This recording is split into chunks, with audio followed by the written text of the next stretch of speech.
बिस्मिल्लाहिर्रहमानिर्रहीम। मैं हूं मोहम्मद आसिफ चौधरी और हमारी आजकल इनकम टैक्स रिटर्न किस तरह से फ़ाइल की जाए और कैसे फ़ाइल की जा सकती है उस पे लेक्चर की सीरीज़ चल रही हैं। कल हमने इनकम टैक्स रिटर्न फ़ाइल करने का तरीका आपको बताया ताकि आप कोई मिस्टेक्स ना करें और रिटर्न सही तरह से फ़ाइल कर लें। उस पर बहुत से लोगों की क्वेरीज़ आ रही थी, बहुत क्वेश्चन आ रहे थे, तो मैंने कहा पहले आपको वो बता दूं, फिर इसके पार्ट 2 की तरफ हम चलते हैं जो कि है वेल्थ स्टेटमेंट। कुछ तो उसके रिलेटेड है, वेल्थ स्टेटमेंट के रिलेटेड, वो मैं साथ साथ बताता जाऊंगा, लेकिन बेसिक क्वेश्चन जो है वो मैं आपको पहले बता दूं। कुछ लोगों का ये क्वेश्चन था कि हमारा तो सेविंग अकाउंट है ही नहीं, लेकिन फिर भी एफबीआर की तरफ से हमें वो उधर डाटा आया हुआ है कि आपका प्रॉफिट ऑन डेट लगा है। तो ये पॉसिबल नहीं है। हो सकता है कि आपने के जेन में हो करंट अकाउंट लेकिन खुद सेविंग अकाउंट गया हो, ऐसी सिचुएशन हो सकती है क्योंकि आपके आईडी कार्ड के अगेंस्ट वो पेमेंट प्रॉफिट की जमा हुई है, तो देन ही वो आपको उन्होंने प्रॉफिट भेजा है, अदरवाइज नहीं हो सकता। या फिर आप अपने बैंक से ज़रा कंसर्न करें, देखें, पूछें कि क्या हमारा तो करंट अकाउंट था तो ये किस तरह से प्रॉफिट लगा है, वो आपको बैंक वाले उसमें बताएंगे, क्योंकि ये बैंक ने जमा करवाया होगा उस सीएनआईसी के अगेंस्ट, तो देन ही वो प्रॉफिट लगा होगा। दूसरा, कुछ लोगों का कंसर्न था कि शुरू से ओपन करना कैसे है, कि हमें वो हम जब ओपन करते हैं तो हमारा ओपन नहीं होता ऐसा अकाउंट। तो ये एफबीआर का आप www.fbr.gov.pk जब आप लिखेंगे तो एफबीआर की जब आपके सामने साइट आ जाएगी, तो इसमें आपने जाना है इनकम टैक्स IRIS में। ठीक है, तो इसमें इनकम टैक्स में जब आप खोलेंगे तो ये आपके पास से सिक्योर लॉगिन का है, लेकिन ये सेल्स टैक्स वाले लोगों के लिए, आपके लिए नहीं है जिन्होंने इनकम टैक्स की रिटर्न फाइल करनी है। तो ठीक है, इसको आप क्लोज करें। इधर आप अपना आईडी लगाएं और नीचे पासवर्ड लगाएं और उसको लॉगिन करें, तो ये इस तरह से आपका लॉगिन हो जाएगा।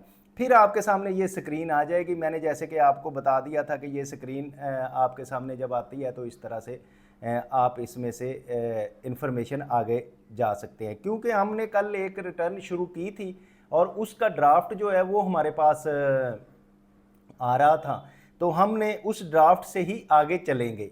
लेकिन एक और चीज़ मैं आपको बता दूं, बड़ी इंपॉर्टेंट है आप लोगों के लिए, कि एक इधर आ रहा होता है MIS का सिस्टम, कि अगर आपकी कोई ये है MIS में आप इंफॉर्मेशन सेंटर में जब जाते हैं तो इधर भी आपके अगर कोई पैसे कहीं कटे हैं, कहीं आपके हैं, तो आप जाके पेमेंट डिटेल में जाएं। पेमेंट डिटेल में जाने के बाद इसमें आप एक डेट दें। डेट ज़ाहिर है आप वो देंगे जो आपके जुलाई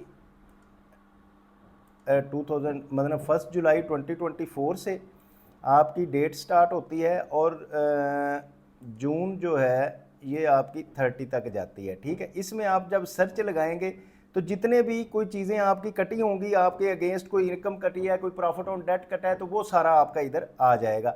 इधर एक्सेल से जब आप डाउनलोड करेंगे उस चीज़ को, तो एक्सेल की फॉर्म में आपके पास सामने आ जाएगा। तो उसमें आप जिस तरह से मर्जी उसको ट्रीट करके उसको आगे पीछे कर सकते हैं। और ये तो इनका थोड़ा था तो इसलिए ये आया है, हो सकता है आपकी ज़्यादा चीज़ें कटी हों तो उसमें आप उसका कर सकते हैं। ठीक है, एक तो ये था चीज़ आपको बताने कि आप इंफॉर्मेशन खुद भी कलेक्ट कर सकते हैं। और दूसरा, अब हम आते हैं जो हम ड्राफ्ट बना रहे थे इनकम टैक्स रिटर्न का, उसका पार्ट 2 है। उसका पार्ट 2 क्या है? वो पार्ट 2 जो है इसका है वेल्थ स्टेटमेंट। ठीक है, वेल्थ स्टेटमेंट में आपने 3 चीज़ें आपने डालनी होती हैं। एक, आपके पर्सनल एक्सपेंसेस क्या हैं, दूसरे आपके एसेट्स और लाइबिलिटीज़ क्या हैं, तीसरा एक रिकॉन्सिलेशन की है कि आपके नेट एसेट्स की रिकॉन्सिलेशन कैसे होगी। अच्छा, इसमें एक क्वेश्चन ये भी था कि अगर मैं नॉन रेजिडेंट हूँ तो क्या मुझे वेल्थ स्टेटमेंट देनी है? जी, आपको देनी है वेल्थ स्टेटमेंट, जिसमें आपने अपने फॉरेन एसेट भी लिखने हैं, उनकी भी डिटेल इधर है, वो भी आप देंगे। दूसरा एक था कि अगर मुझे प्रीमियम आता है, कोई मुझे उसमें इंश्योरेंस पे कोई गेन आता है, तो वो कहाँ डालना है, तो वो भी इधर जिक्र होगा इसका। और एक क्वेश्चन था कि आपने जीपी फंड कहाँ डालना है, तो जीपी फंड के रिलेटेड भी मैं अभी बताऊंगा आपको। जो जो आपके क्वेश्चन थे वो सारों के रिलेटेड अब इसमें जिक्र किया जाएगा। ठीक है, अब आपने जब इनकम कमा ली, मैंने जैसे आपको कहा कि आपके हेड्स ऑफ इनकम क्या हैं। सैलरी इनकम हो सकती है, प्रॉपर्टी से आपको इनकम आ सकती है, बिजनेस से आ सकती है, कैपिटल गेन, कोई अदर सोर्स हो सकता है, या फिर आपकी फॉरेन इनकम या एग्रीकल्चर इनकम आ सकती है। तो इनमें कुछ इनकम तो ऐसी हैं जो आपकी नॉर्मल इनकम है, ठीक है। 3 तरह की होगी। एक नॉर्मल इनकम होगी, नॉर्मल इनकम वो होगी जिस पे नॉर्मल टैक्स रेट चार्ज होगा। एक आपकी फाइनल इनकम होगी, जैसे कि आपने बैंक में से प्रॉफिट कमाया और प्रॉफिट में साथ ही उन्होंने टैक्स काट के आपको पैसे दिए, या आपका डिविडेंड आया, डिविडेंड में टैक्स काट के आपको पैसे मिल गए। तो ये जो फाइनल इनकम होगी वो फाइनल वाले कोड में होगी, पेज में होगी। और एक आपकी होगी एग्जैम्प्ट इनकम। एग्जैम्प्ट कौन सी होगी? जैसे कि एग्रीकल्चर इनकम है, वो as per income tax ordinance 2001 वो एग्जैम्प्ट इनकम है, ठीक है। इसी तरह अगर आपने बाहर उसका टैक्स दे दिया है तो इधर आपके पास आई है तो वो भी एग्जैम्प्ट होगी। तो इसमें आप जब पहले जाएंगे रिकॉन्सिलेशन में, रिकॉन्सिलेशन में जाके आपने अपनी इनकम्स जो हैं, जो आपकी इनकम टैक्स रिटर्न में आपने जिस पे टैक्स पे कर दिया, कंप्यूटेशन में सारा प्रोसेस हो गया था, उसकी जो आप पहले नॉर्मल इनकम इधर लेके आएंगे, जो आपकी नॉर्मल इनकम थी वो इस कॉलम में आ जाएगी, नॉर्मल इनकम। फिर आपकी एग्जैम्प्ट इनकम जो है वो इस कॉलम में आ जाएगी कि एग्रीकल्चर इनकम है या उस तरह से है। और तीसरी है आपकी फाइनल एंड फिक्स इनकम, तो वो आपकी इस कॉलम में आ जाएगी।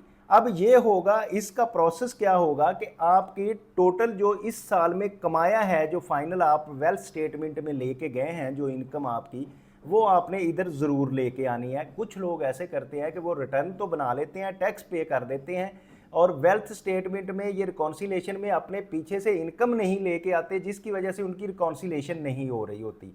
या फिर वो ऐसे करते हैं, एसेट्स की तब्दीली करके रिकॉन्सिलेशन करके सबमिट कर देते हैं। एक तो ये बात है कि उसका आपको प्रॉब्लम होगी, आपने ये ज़रूर करना है। दूसरा आपका जो चीज़ है कि आपने पर्सनल एक्सपेंसेस में कुछ टैक्स पे किया है, तो ये एक रेंट रेट एंड टैक्सेस का कॉलम है, वो आपने टैक्स अपना ज़रूर इधर लेके आना है। ये इसलिए कि वो आप एक जगह डिक्लेयर कर चुके हैं, इनकम टैक्स रिटर्न में ये चीज़ें लिख चुके हैं, और अब आप उस पर नहीं लगाएंगे तो ये तो ऑडिट पैरा आपका बन ही जाएगा, ज़रूर बनेगा अगर आप नहीं करेंगे।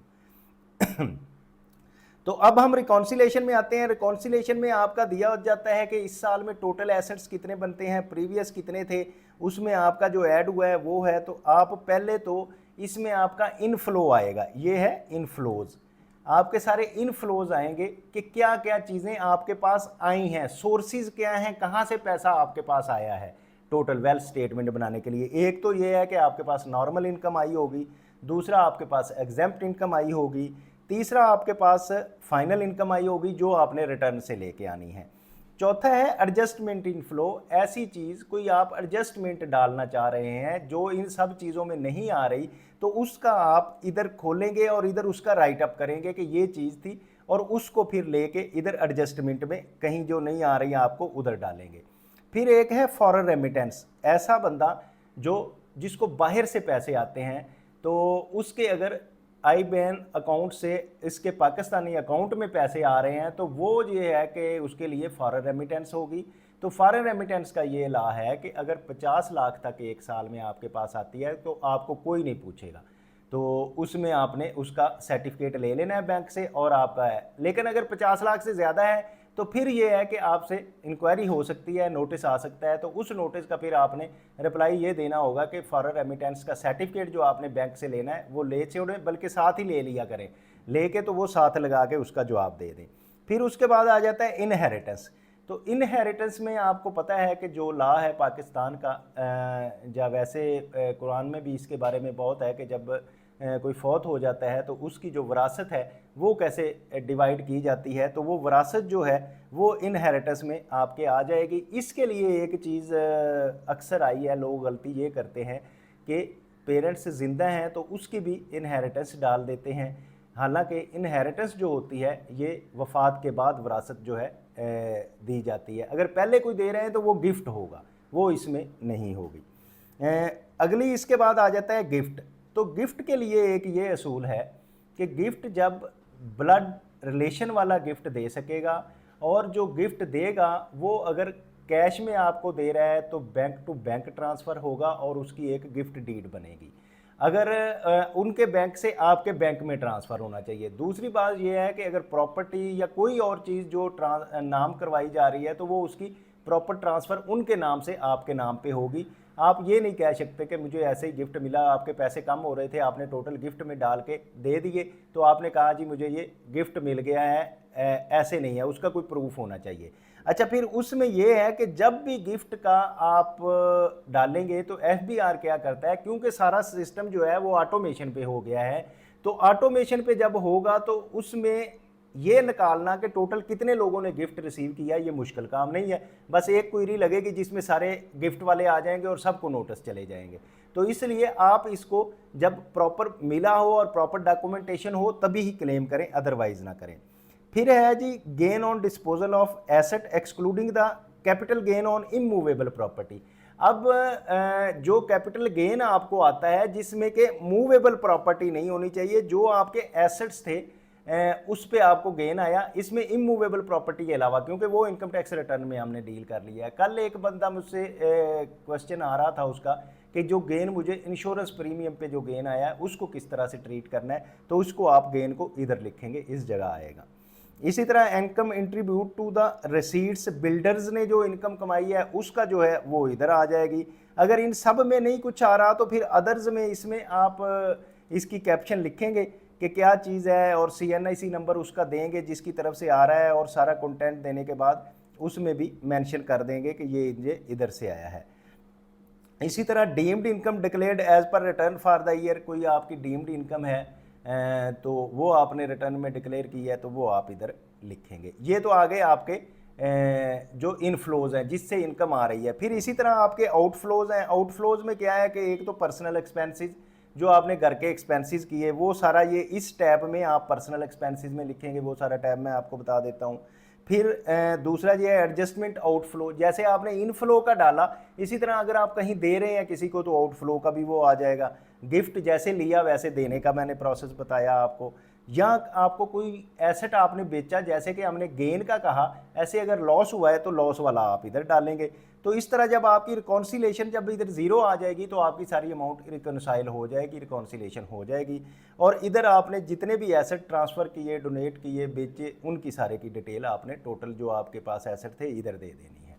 तो ये तो आपकी रिकॉन्सिलेशन की है। अब आ जाएं अगर हम सबसे पहले पर्सनल एक्सपेंसेस में जो आपने अपने देने हैं वो क्या हैं जी। पर्सनल एक्सपेंसेस, अगर आप रेंट पे रह रहे हैं तो रेंट कितना है, टैक्सेस दिए हैं तो कितने हैं, व्हीकल रनिंग एंड मेंटेनेंस, गाड़ी पे आपने खर्चा कितना किया है, ट्रैवलिंग में आपने बाहर का कोई सफ़र किया है या लोकल ट्रैवलिंग की है तो उसमें आपका क्या खर्चा है, इलेक्ट्रिसिटी कितनी कंज्यूम की, water, gas, telephone, asset, insurance पे आपने करवाई है, मेडिकल का एक्सपेंस, एजुकेशन का एक्सपेंस।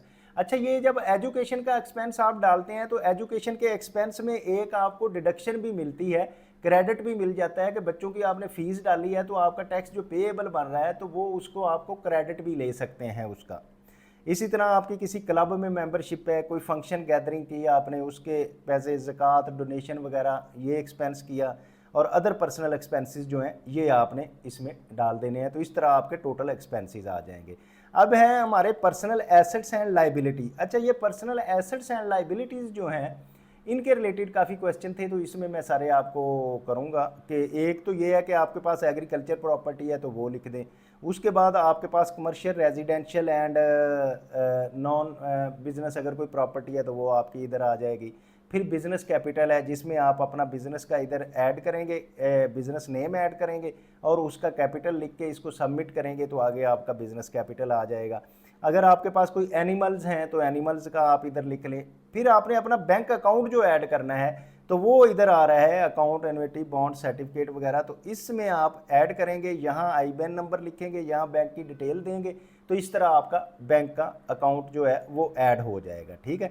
फिर आपके ने अगर पर्सनल डेट किसी से लेना है जो बिज़नेस से रिलेटेड नहीं है वो आप इधर ऐड कर देंगे। जब करेंगे तो इसमें वो CNIC पूछेगा जिससे आपने पैसे लेने हैं और बाकी डिटेल आएगी, तो ये आप इसको सबमिट करके कर सकते हैं। फिर आपकी मोटर व्हीकल है, गाड़ी है, तो उसकी आपने पहले रजिस्ट्रेशन देनी है। रजिस्ट्रेशन के बाद वो गाड़ी का जो ब्रांड है वो आप लिखेंगे, तो इस तरह से सबमिट करेंगे तो आपका ये भी प्रोसेस हो जाएगा।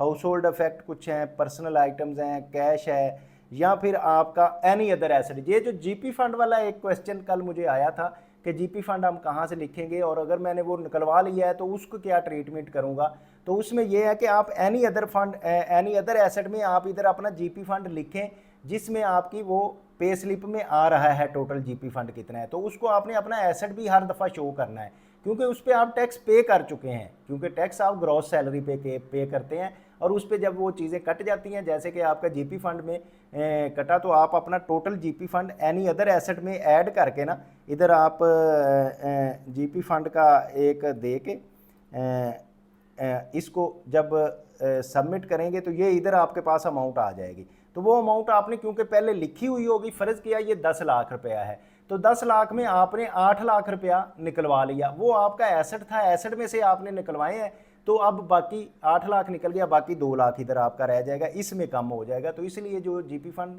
एडवांस वाले के क्वेश्चन है वो ये था उसका। फिर इंश्योरेंस प्रीमियम वाले का भी एनी अदर एसेट में ये देखें, जैसे ये इंश्योरेंस की लिखी हुई हैं पॉलिसियाँ, इसी तरह आपने भी अपनी पॉलिसी लिखनी है, तो इसमें आपके ऐड होता जाएगा। जब आपको गेन होगा तो वो आप गेन एसेट में करेंगे, जो क्योंकि ये आपने पैसे लगाए हैं आफ्टर टैक्स, टैक्स पे करने के बाद, तो ये आपका इधर हो जाएगा। इसी तरह कोई एसेट है जो हेल्ड कर रहा है आपका स्पाउस, मीन आपकी खामद का बीवी के नाम है या बीवी का खामद के नाम है, तो वो इधर आप लिखेंगे। इस तरह आपके टोटल एसेट्स आ जाएंगे। अच्छा, फिर मुझे कोई नॉन रेजिडेंट पर्सन ये पूछ रहे थे कि क्या हमें वेल्थ स्टेटमेंट देना ज़रूरी है या नहीं है। जी भाई, आपको देना ज़रूरी है, और आपके अगर फॉरेन एसेट हैं तो वो फॉरेन एसेट आप इधर अपने लिखेंगे। इस तरह से आपके ये फॉरेन एसेट्स भी आ जाएंगे। तो फिर इसके बाद आपके टोटल एसेट आ जाएंगे। और अगर किसी की लाइबिलिटीज़ हैं तो आप क्रेडिट का इधर आप जब खोलेंगे तो किससे ली आपने लाइबिलिटी, आपने किससे लोन लिया है, तो वो लोन की इधर आपके CNIC उस पर्सन का देंगे, और उस पर्सन का लोन देने के बाद आपको ये इधर इसमें डिटेल लिखेंगे। डिटेल के बाद आप इधर लोन उसका जो है वो कर देंगे। तो इस तरह आपका ये सारा जो है एसेट्स एंड लाइबिलिटी वो फिल हो जाएंगी, जिसमें फॉरेन एसेट भी फिल हो जाएंगे। अच्छा, फिर एक पर्सन था कि अगर मैं नॉन रेजिडेंट हूँ तो फिर क्या है। अगर तो आपने ये नॉर्मल वाली ही रिटर्न खोली है और अपना बताना चाहते हैं कि मैं नॉन रेजिडेंट हूँ, तो ये एट्रीब्यूट है। एट्रीब्यूट में जाएं और इधर आपसे पूछा जाएगा रेजिडेंट स्टेटस आपका क्या है, तो आपने इसमें से ये, जैसे कि आप देखें रेजिडेंट और नॉन रेजिडेंट का है, तो आपने नॉन रेजिडेंट इसमें से सिलेक्ट कर लेना है, तो नॉन रेजिडेंट का आपका सिलेक्शन हो जाएगी। तो इस तरह आप फिर नॉन रेजिडेंट वाले में आ जाएंगे। ये था हमारा टोटल डिटेल इसकी, जो कि मैंने वेल्थ स्टेटमेंट भी बता दी, जो कि इनकम टैक्स रिटर्न का पार्ट 2 है, जिसमें आपने सारा अपना जो कमाया है उसको लेके आना है, और फिर उसको कहाँ पार्क करना है, जहाँ तो आप उसका एसेट बनाएंगे, जहाँ एक्सपेंस करेंगे, उसके बाद आपकी रिकैंसिलेशन हो जाएगी। जो भी आपके पास इनफ्लोज आए वो भी मैंने बता दिए, और जो आउटफ्लोज आए वो भी मैंने आपको बता दिए। अब मेरा ख्याल है कि कल के जो क्वेश्चन थे वो भी मैंने सारे बता दिए हैं, और जो आज की चीज़ें हैं वो भी सारी कोशिश की है मैंने आपको एक्सप्लेन करने की। उम्मीद है दूसरी एक आपके लिए खुशखबरी ये है कि रिटर्न अब सबमिट हो रही है। अब आप अगर रिटर्न खोलेंगे और इसको बनाएंगे तो वो सबमिट हो जाएगी आपकी रिटर्न 2025 की।